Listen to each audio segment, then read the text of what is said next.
आपकी ही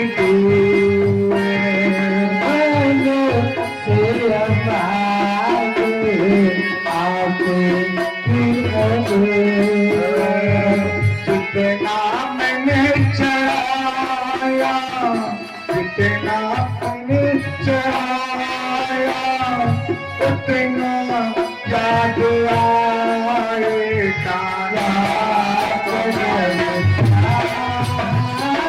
मन में उन्हें बसाए, हृदय को मैंने चाहा, मन में उन्हें बसाए, हृदय को मैंने चाहा, मन में उन्हें बसाए। जितना मैंने चढ़ाया, जितना मैंने चढ़ाया, उतना याद आएगा।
सारी अब दुखों को दूर अब छोड़ो,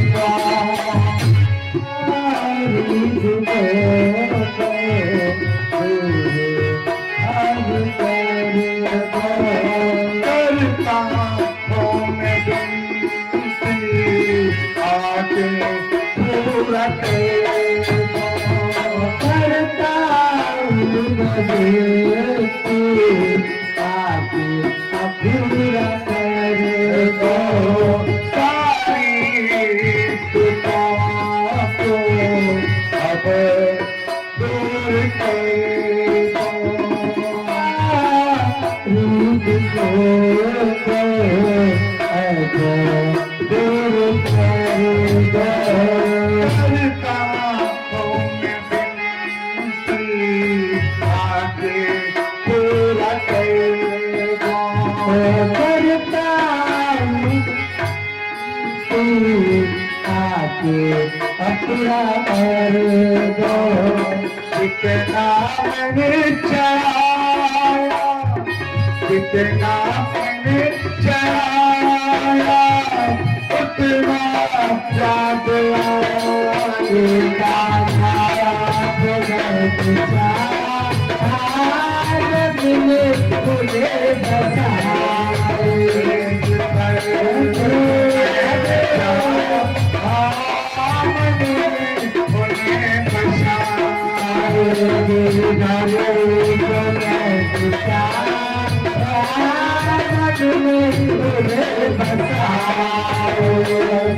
जितना मैंने चाहा, जितना मैंने चाहा, उतना याद आएगा।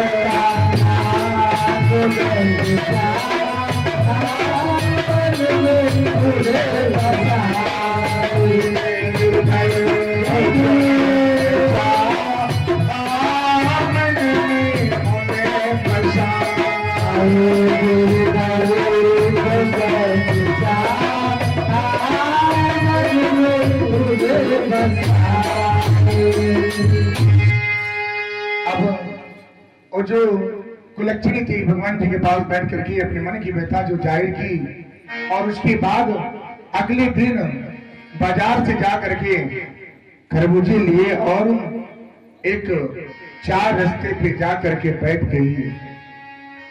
धीरे धीरे बिक्री होता चला गया, कुछ पैसे आए। अंत में उसके पास 2 खरबूजे बचे थे। 2 खरबूजे बचे थे।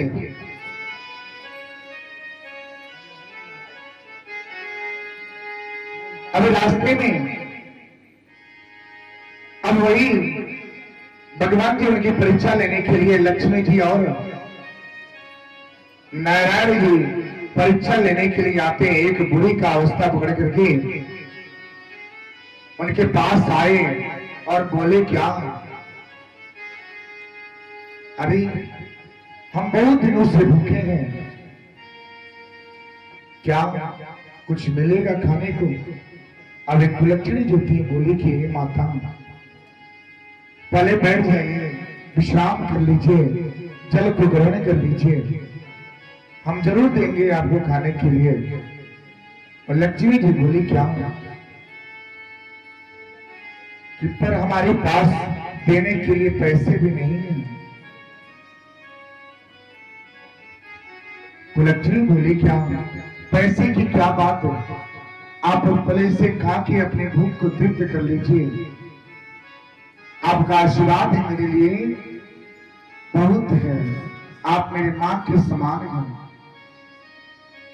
पहली बार किसी ने आज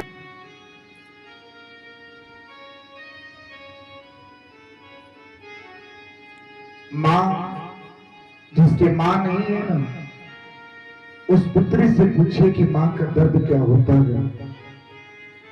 उस पुत्र से पूछिए कि मां की दर्द क्या होता है। मां नहीं है तो कुछ नहीं है, माता सब कुछ है। पुत्री देखती है क्या, अगर अपने बगल में देखेगी इसको तो सब कुछ मिल रहा है। सहेली को देखती है कि उसको सब कुछ मिल रहा है और उसको पहनने के लिए तन के कपड़े भी नहीं मिल रहे हैं। याद करती है, अपने मां को याद करती है। मां की ममता, मां की छाया, जिसको मिलती भाग्य की दाया। मां की ममता, मां की छाया, जिसको मिलती भाग्य की दाया। मां की ममता, मां की छाया, जिसको मिल जाए बड़ा दिलाया। मां की ममता, मां की छाया, जिसको मिल जाए बड़ा दिलाया।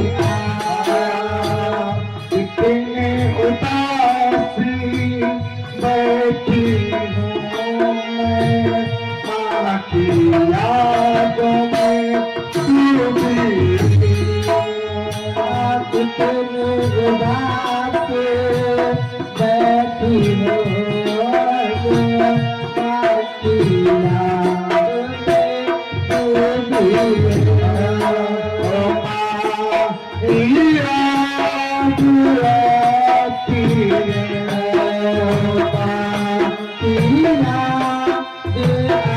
आती है। ओ मां की याद आती है, ओ मां की याद आती है। मां की आंचल में हमने गुजारा बचपन दिया जो मैं गुजारा।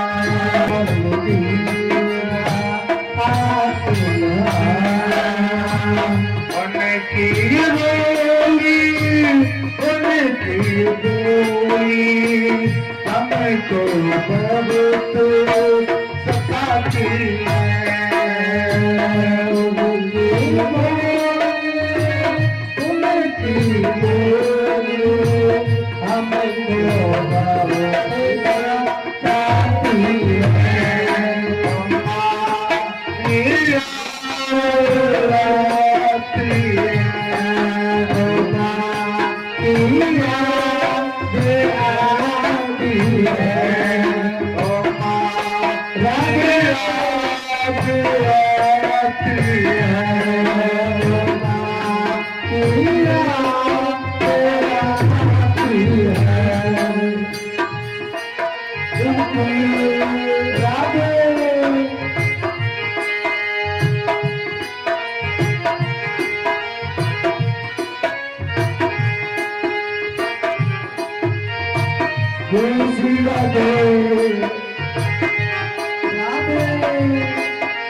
अपनी हाथों से अपनी बातों से हमको बताए आकर से अपनी कर दे लगाए बाकी बातों से बाकी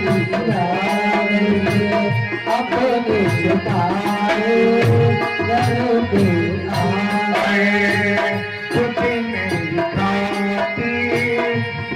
मुझको बुलाती भूख रह के रात दिखाती मुझको बुलाती अपने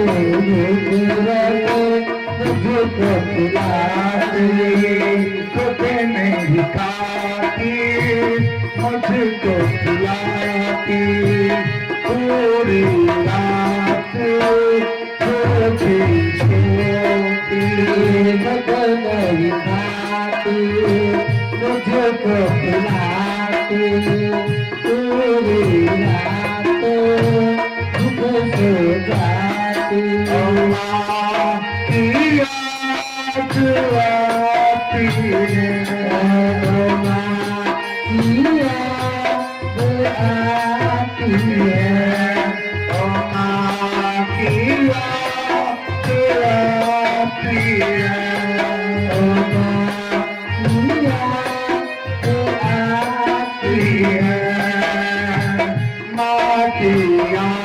चल माँ की ममता कितनी प्यारी कितनी प्यारी माँ की ममता माँ की आंचल कितनी प्यारी कितनी प्यारी माँ की आंचल माँ की ममता कितनी प्यारी बाकी बगता बाकी आंचल कितनी प्यारी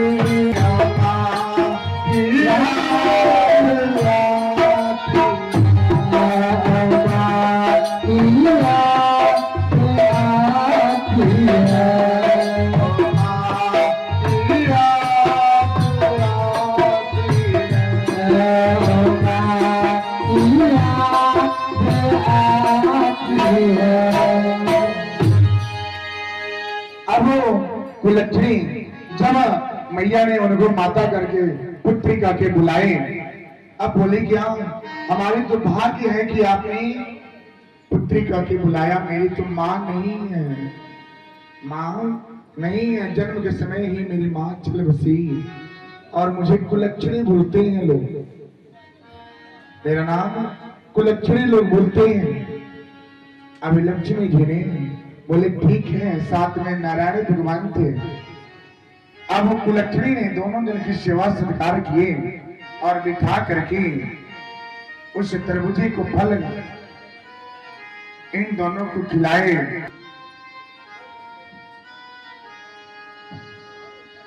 अरे लक्ष्मी जी अब बोले क्या इसके बदले में क्या किया जाए, अब खा लिए हैं तो कुछ तो चाहिए। अब इन्होंने नारायण जी से कहती हैं लक्ष्मी जी, नारायण बोलते हैं क्या हमारे पास कुछ नहीं है,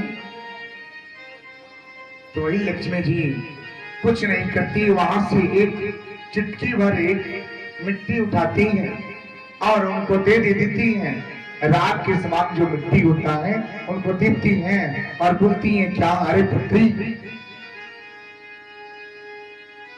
इस मिट्टी को ले जाके अपने घर के चारों कोने में रख देना।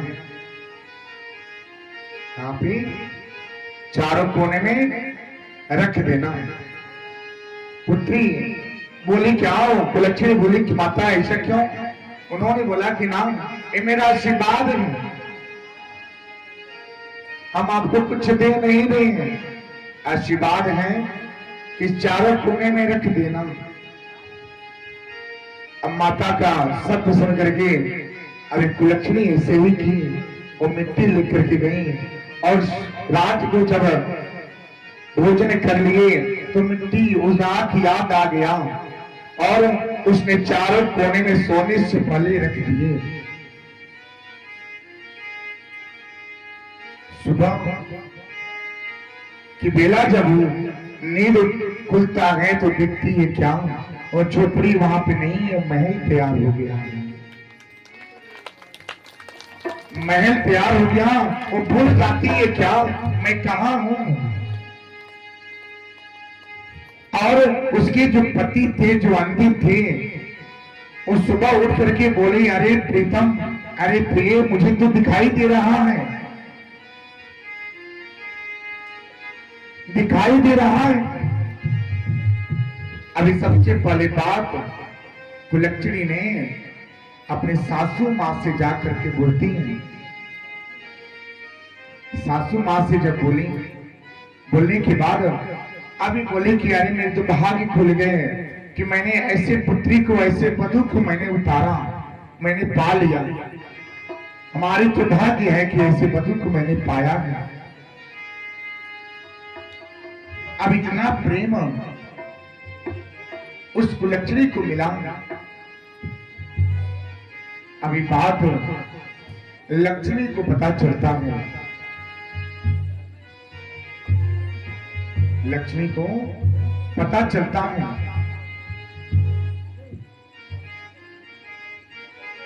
कभी भी किसी का धन देख करके क्या करना चाहिए? ईर्ष्या नहीं करना चाहिए, ईर्ष्या नहीं करना चाहिए। क्यों? क्योंकि जब आप दूसरों के धन देख करके जब ईर्ष्या करेंगे तो आपसे भी लोग क्या करेंगे? ईर्ष्या करेंगे। कभी भी दूसरों के धन से संतुष्ट नहीं हुई, आपके पास जो है उसी से संतुष्ट हुआ कीजिए, वही आपका सब कुछ है, उसी से आपको संतुष्टि मिलती है। क्योंकि दूसरे का धन वो आपके काम नहीं आएगा, काम आएगा तो क्या है? आपके पास जो है घर में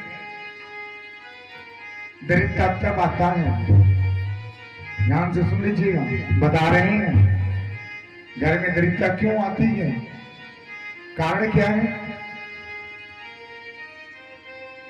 गरीबी होने का कारण, घर में कभी भी प्लास्टिक के डब्बे में नमक नहीं रखना चाहिए अपने रसोई घर में। ध्यान से सुनिएगा, ध्यान से सुन लीजिएगा। अपने घर में कभी भी प्लास्टिक के डब्बे में नमक नहीं रखना चाहिए, क्योंकि प्लास्टिक के डब्बे में अगर नमक रखेंगे तो आपकी गरीबी के सर्वप्रथम लक्षण है। नमक रखें तो कांच के बर्तन में रखें। किसमें रखें? कांच में। जिस घर पे लक्ष्मी नारायण भगवान जी का भोग लगता है ना, जो रसोई में जो स्त्रियां हैं जो बनाने में वो क्या करती हैं, जो भोग लगे, जो कृष्ण कन्हैया जी को भोग लगे, उस अन्न को चखना नहीं चाहिए। लेकिन देखा जाता है क्या कि नमक कैसा है, सब्जी बना नहीं, देख लिया जाता है कि नमक का स्वाद है कि नहीं है। यानी कि आपने जूठा किया तो सब लोगों ने जूठा कर लिया, सबकी जूठा, आपकी जूठा सब लोगों ने सेवन किए, वही जूठा भगवान जी को भोग लगने चला गया। इससे आपकी गरीबी होती है, दरिद्रता वास होता है। घर में कभी भी तुलसी जी का पौधा, तुलसी जी कभी भी क्या करना चाहिए? दक्षिण दिशा में नहीं रखना चाहिए। तुलसी जी का पूजन कितने लोग करते हैं, कितनी माताएं करती हैं? हाँ तो बताइए, जल कितने लोग देते हैं? देख लीजिए, एक दूसरे को देखिए कि भाई ये उठाएंगे तो हम भी उठाएंगे, अगर ये हाथ उठाए तो हम भी उठाएंगे। सीधे होकर के नहीं, एक दूसरे को देख करके। आज उसने खीर पूरी सब्जी खा के आई है, आपने तो केवल रोटी और सब्जी खाया है। क्या बताने गई कि आप क्या है? आप जो है वो सुखी जी। तुलसी जी का पूजन कितने लोग करते हैं, कितने लोग जल डालते हैं? सब लोग करते हैं, कोई नहीं करता। अच्छा, ऐसा नहीं, ऐसा हाथ ऊपर करके बोलिए कि हम करते हैं। तुलसी जी का पूजन करना चाहिए। तुलसी जी कौन है? तुलसी जी कौन है? चलिए हम आपको बता देते हैं तुलसी जी का रहस्य। तुलसी जी भगवान जी के सबसे प्रिय भक्त हैं। इनका नाम वृंदा है। क्या नाम है? कुंवारी जो रहती है ना, जब इनका विवाह के पहले इनका नाम वृंदा होता है। क्या नाम होता है? वृंदा। और ये विष्णु भगवान जी के, श्री लक्ष्मी नारायण भगवान जी के सबसे प्रिय भक्त होती है। ठीक है, सबसे प्रिय भक्त हैं। अब इनकी विवाह किसके साथ होता है? जालंधर के साथ होता है।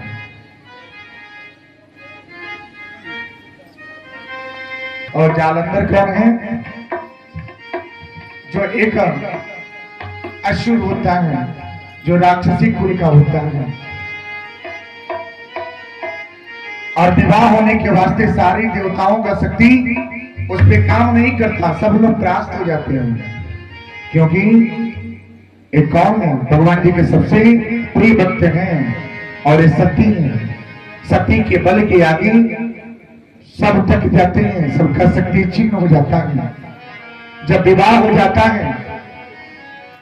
अब विवाह के बाद सब लोग थक जाते हैं। भगवान शंकर जी भी युद्ध में थक जाते हैं, हार जाते हैं।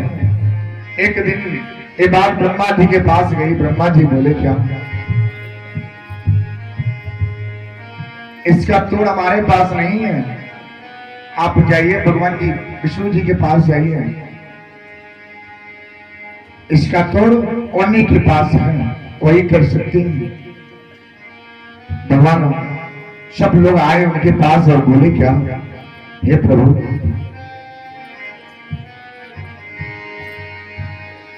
उसका वध होना सुनिश्चित है। उसका जब तक वध नहीं होगा तब तक हमारी कोई गिनती नहीं होगी, कोई पहचान नहीं रहेगा। क्योंकि उनकी जो पत्नी है सती है और आपकी सबसे बड़ी भक्त हैं, जिसके नाते हम उनका कुछ कर नहीं पा रहे हैं। अब आपको ही कुछ करना होगा।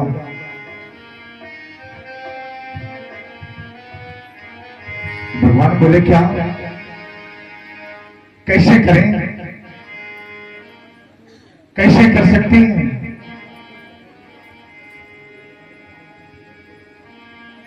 कैसे हम करें? वो हमारे सबसे प्रिय भक्त हैं, सबसे प्रिय भक्त हैं, उसके पति का वध हम कैसे कर सकते हैं? अब इतने विनती करने के बाद भगवान जी तैयार हुए। बोले, ठीक है, जब कल्याण की है, सृष्टि की कल्याण की बारी आ जाए ना, तो भगवान जी को रूप लेना ही पड़ता है। जब हिरणाक्ष जो था ना, एक पृथ्वी को छुपा करके पाताल लोग लेके गया, तो भगवान जी ने 12 रूप धारण किए थे और इस पृथ्वी को पाताल लोग से लेकर के आए थे, जिसपे हम और आप हैं। हिरणाक्ष के भाई हिरण्यकश्यप वही भक्त प्रहलाद की परीक्षा जब लिए, तो भगवान जी ने नरसिंह का अवतार बना करके लेकर के उनका वध किए। 12 रूप में हिरणाक्ष का वध हुआ, नरसिंह के रूप में हिरण्यकश्यप का वध हुआ, कृष्ण अवतार में कंस का वध हुआ, वही जब रामा अवतार हुए तो रावण का वध हुआ।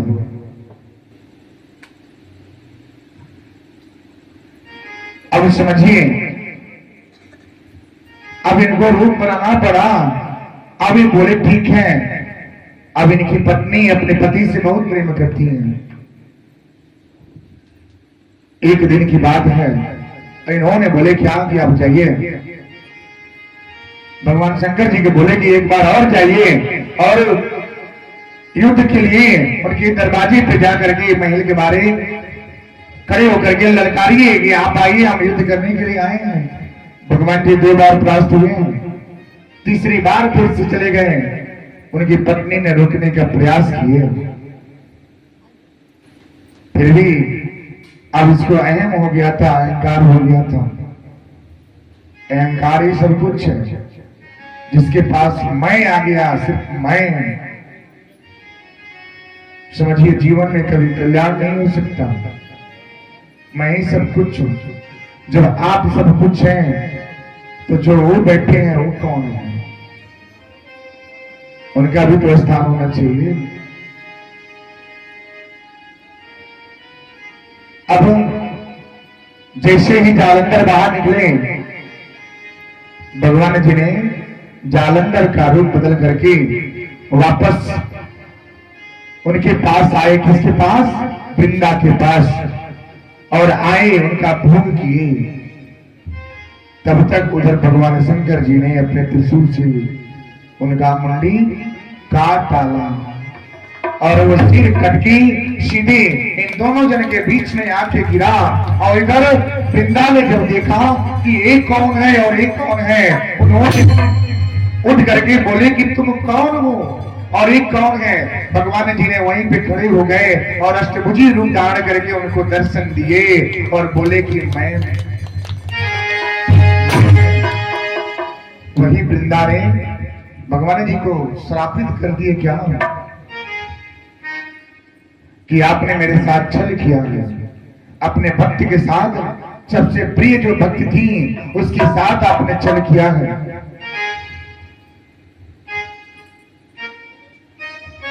मैं श्राप देती हूं क्या कि तुम पत्थर बन जाओगे। क्या बनोगे?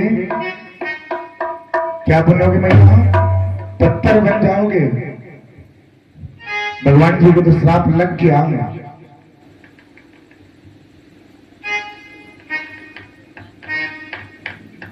रामा अवतार में भी भगवान सांवले थे, द्वापर में कृष्ण भी सांवले थे। सोचिए, सांवले होने के वास्ते और इस युग में भी भगवान जी बिल्कुल सांवले हो गए हैं।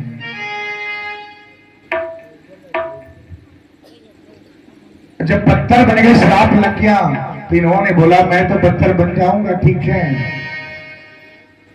लेकिन मेरी भी एक बात है।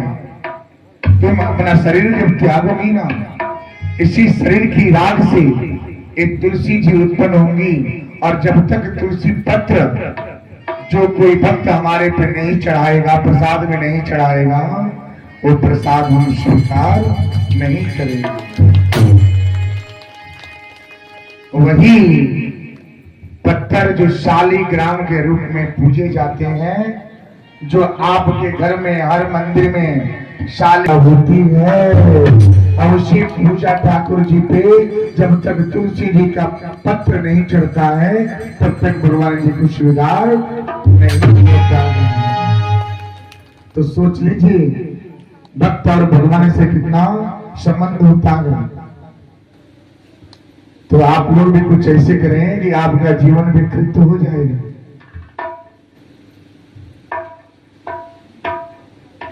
तुलसी जी को कभी भी दक्षिण दिशा में नहीं रखना चाहिए। जो कोई भगवान जी की कथा हो, आप देखते हैं क्या श्री सत्यनारायण भगवान जी की कथा सुनते हैं, उसमें तुलसी पत्र पड़ता है। चरणामृत के प्रसाद में तुलसी पत्र पड़ता है। जो कुछ हो उसमें तुलसी पत्र पड़े तो उसमें क्या होता है? भगवान जी को प्रिय हो जाता है। चौथी प्रश्न है कि शाम का समय अंधेरा होने के बाद घर के मुख्य द्वार पे दीपक नहीं जलाना चाहिए। अंधेरे होने के बाद दीपक नहीं जलाना चाहिए। और पांचवा, नोट कर लीजिएगा, पांचवा चीज क्या है? दूध और दही को रात्रि के समय कभी खुला नहीं रखना चाहिए। इससे लक्ष्मी रुष्ट होती है और दरिद्रता का वास होता है। संध्या के समय किसी को धन न दिया जाता है और न धन लिया जाता है। जितना दोष धन लेने में लगता है उतना ही दोष धन लेने में लगता है, देने में लगता है। किसी को धन संध्या समय में नहीं दिया जाए, इससे लक्ष्मी जी रुष्ट होती हैं और आप दरिद्र हो जाएंगे, आपका गरीबी बना रहेगा। ये हो गए आपकी धन। गरीबी के कैसे होते हैं गरीबी, इसके लक्षण और उपाय भी आप लोगों ने सुन लिए। कर्म कैसे बिगड़ते हैं आपका? कर्म बिगड़ने के वास्ता क्या है? नोट कर लीजिए, श्रीमद् भागवत कथा में बहुत ही अच्छा शब्द है। कर्म कैसे बिगड़ते हैं आपके? कैसे आप धनवान होकर के, आप एक अच्छे सज्जन व्यक्ति होकर के एक आप बुरे व्यक्ति क्यों बन जाते हैं? लक्षण जाने। दूसरे का वस्त्र पहनने से तथा नाखून को चबाने से आदमी दरिद्र हो जाता है। क्या करने से? दूसरे का वस्त्र कभी भी नहीं पहनना चाहिए। दूसरे का वस्त्र वो किस पोजीशन में है, वो वस्त्र किस हालात तक गया है, वो वस्त्र को कभी धारण नहीं करना चाहिए। उसके घर की गरीबी आपको सताएगा और कभी भी इस नाखून को अपने दांतों से नहीं काटना चाहिए। जो व्यक्ति दांतों से नाखून को काटता है ना, वो जीवन भर दरिद्र रहता है। कभी भी उसके पास लक्ष्मी जी का वास